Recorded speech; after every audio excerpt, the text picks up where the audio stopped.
kulanti wanaagsan daawadayaal meel kasta oo aad caalamka ka joogtaan kuna soo dhawaada wararka Somali TV anigoo Cabdirashiid Cali Barra ayaa u diyaar la socodsiinta wararka ugu waaweyn caalamka qodobada aad ku daawan doontaan ayaa waxa ka mid noqonaya warbaahinta caalamka ayaa si weyn u hadal haysay arrin la yaab leh oo ay sameeyeen booliiska magaalada Miami ee gobolka Florida kadib markii mudaharaadayaasha ay ku biireen taas oo keentay in wax rabshad ah aanay ka dhicin magaalada Miami dhinaca kale mudaharaadyo looga soo horjeedo dilka ay booliiska magaalada Minneapolis u geysteen ama ay u geystaan dadka madow ayaa galay maalintii saddexaad iyadoo ay ku faafayaan in ka badan 30 magaalo mudaharaadyadaasi dalka Brazil ayaa noqday dalka labaad ee ugu badan dhanka dadka uu xanuunka dunida sida aadka ugu faafaya ee COVID-19 uu ku dhacay iyadoo oo la khafiifinayo xaaladaha degdega ee uu sababay ama ay galeen dalalka qaar ayaa waxaa haatan dib loo furay masaajidyo badan oo ku yaala dunida islaamka qodobadaas ayaa daawadayaal ka mid ah kuwa ugu dooroon ee ku daawan doontaan wararka Somali TV imikii haatanna waxa aad ku soo dhawaataan qodobadaas iyo qodobo kale waa kowda bisha 6 2020 aynu ku bilownay mudaharaadyada looga soo horjeedo dilka booliiska Mareykanku ay ugu geystaan dadka madow ayaa galay maalintoodii saddexaad iyadoo ay aad ugu sii faafayaan in ka badan 30 magaalo mudaharaadyada ayaa ka dhashay kadib markii askarta magaalada Minnesota ay nin madow ah nafta kaga saareen iyagoo si arxan darro ah oo aad u foolxun ay u dilayaan mudaharaadyada ka jira gudaha Mareykanka ayaa gaaray dalalka caalamka qaar ka mid ah sida wadamada UK Canada iyo Jarmalka iyo waliba meel kale booliiska ayaa mudaharaadayaasha awood raba in ay ku kala kaxeeyaan barxadda aqalka cad iyadoo oo mudaharaadayaashu madaxweyne Trump ay ugu baaqayaan isla markaasina ay ka dalbanayaan in uu iscasilo gudoomiyaha aqalka wakiilada ayaa madaxweyne Trump waxay ku eedeysay in uu dhayalsanayo mudaharaadyadan isla markaasina uu amrayo in xoog lagu joojiyo dibadbaxyadan ayaa ilaa haatan waxa ku dhintay dad gaadhaya 3 qof waxaana la xidhay dad ka badan 1400 oo qof meelaha qaar ayaa la boobaya meheradaha iyo ganacsiga ka agdhow meelaha ay mudaharaadyadu ka socdaan markana haddaynu daawadayaal eegno dhanka iyo dalka Brazil ayaa noqday dalka labaad ee dunida ugu badan dhanka dadka uu hayo caabuqa COVID-19 tirada dadka laga helay caabuqan ayaa waxa uu kor u dhaafayaan 500,000 oo qof waxaana dhimashadu ay gaadhay dalka Brazil 29,000 oo qof in ka badan 6 milyan ayaa uu dunida ku dhacay isla markaasina la xaqiijiyay in uu xanuunkani uu ku dhacay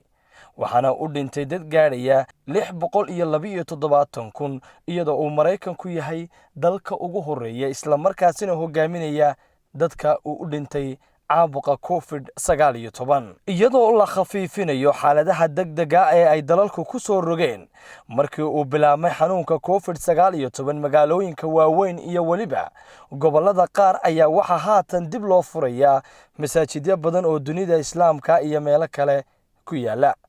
maalintii shalay ayaa waxa la furay masjidka barakaysan ee nabiga waxaana ku xigay masjid Aqsa furitaanka masaajidadan ayaa waxa la socda xeerar adag oo la doonayo dadka ku tukanaya in ay fuliyaan si aan xanuunkani uu dadka aanu ugu sii faafin afayeenka xisbiga mucaaradka Somaliland ee wadani Barkhad Jaamac Batuun ayaa isla maanta la hadlay warbaahinta ka howlgasha magaalada Hargeysa Barkhad Batuun ayaa waxa uu ku eedeeyay gudida ka hortagga COVID-19 ee Somaliland in ay diideen in baaris ay ku sameeyaan hanti dhowrka qaranka ee Somaliland mas'uulkan sare ee u hadlay xisbiga mucaaradka ee wadani ahna afayeenka xisbigaasi ayaa waxa uu ugu baaqay gudida COVID-19 ee Somaliland in ay iscasilaan ugu dambeeyay waxa bulshada Somaliland daawanaysay musalsal taxana aha oo ay jilayaal ka ahaayeen gudida ka hortagga corona musalsalka xalqadiisii koowaad waxay ku gabagabowday gudidoo go'aamo soo saartay ay ka bilowday taraawiixda lama tukan karayo ay ku xigsiisay taajudka lama tukan karayo ay ku xigsiisay basaska lama wada raaci karayo ay ku xigsiisay gobolada lama tegi karayo ay ku xigsiisay jaadka waanu joojin ay ku xigsiisay jaadkii dib baanu u furnay ay ku xigsiisay gawaadhida jaadka waan loo wareegin ay ku xigsiisay gawaadhidii jaadka rinji baanu marinay ay haddana ku xigsiisay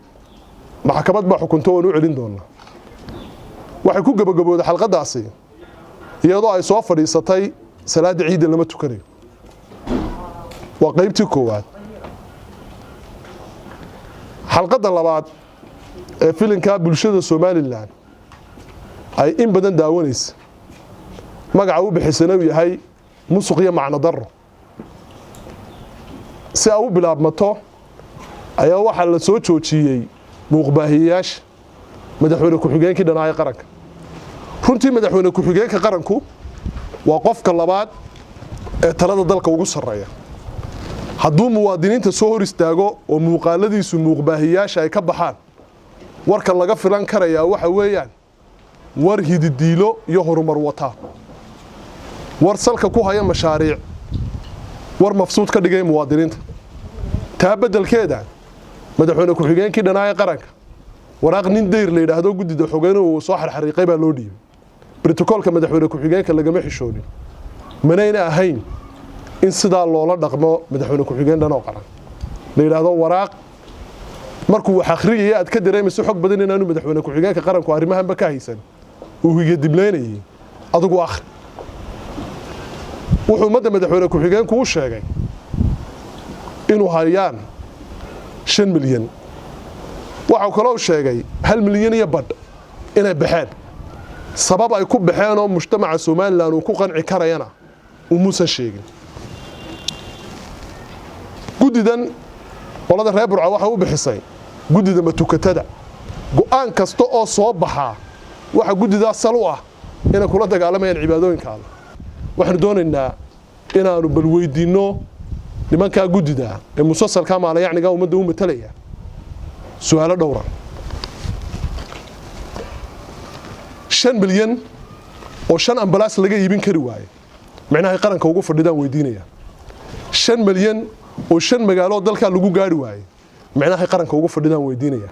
5 milyan oo 5 cusbitaal ummadda loogu sameyn waaye macnaha qaranka ugu fadhidaan weydiinaya 5 milyan oo 5 uskajiin qaranka loogu soo iibin waaye macnaha qaranka ugu fadhidaan weydiinayna 5 milyan oo 5 dhakhtar oo ku takhasusay xanuunada inay ka hortagooda dunida lagaga soo kaxayn kari waaye macnaha qaranka ugu fadhidaan weydiinayna 1 milyan iyo badh sababta ku baxeen bal waxay tahay ummadda wali looma sheegin ma iyaga beer dhiyaamo qaata oo masaariifsaday 5 milyan ay hayaan war dadka danyartana loo qaybiyo macallimiinta iskuuladana hal la siiyo fadlan is'asilo ummadda ka hor dhaqaaq waa taladayada fadlan is'asila oo ummadda ka hor dhaqaaq wax la daawan karayo waxaad ku dhaqmaysaan ma doonayaan dib u xasuusiyo madaxweyne ku-xigeenka adoo matalaada gobolka Awdal haysta kaasi waa ambalaaskii oo jiiti ay ku qoran tahay oo cusbitaalka magaalada Boorama uu lahaa oo fadhiya qofka ku neef qabatooba magaalada Qolujeed ama Boon ama Dilaa matig baa lagu soo qaaday madaxweyne ku-xigeen haddii aad awoodi kari weydeen 5 milyan ee aad sheegaysay ambalaas aad uga iibiso haddii aad awoodi kari weydo 10 sanood madaxweyne ku-xigeen qaran ahayd inaad baahida gobolka aad matalaadiisa leedahay aad gufayso ma waxaad awoodi kari weydeen inaad mushaharkaaga ambalaas uga iibiso waxaan xisbi ahaan qabnaa anagoo shacabka Soomaaliland ka wakiila cod dheer iyo ku gaaban baan kula hadlaynaa madaxweynaha jamhuuriyadda Soomaaliland mudana madaxweyne gudidii aad magacawday way fashilantay waa gudida diiday hanti dhowrihii qaranku inuu galo oo lacagtu meesha martay la ogaado waxaana muuqda musuq baaxad leh waa gudida 5 milyan baanu haynaa afka kale ficil ay qabteen muddada ay magacaabay yihiin ayna muuqan booliiska magaalada Miami ee gobolka Florida ayaa mudaharaadayaasha ku biiray taasi oo keentay inay wax rabshade aanay ka dhicin magaalada Miami booliiska ayaa jilbaha dhulka wada dhigtay si ay u muujiyaan ixtiraamka ay u hayaan ninkii madoobaa ee dhowaan ay dileen ciidanka booliiska ee magaalada Minneapolis iyo dhammaan dadkii madoobaa ee kale ee ay dileen ciidamada booliiska.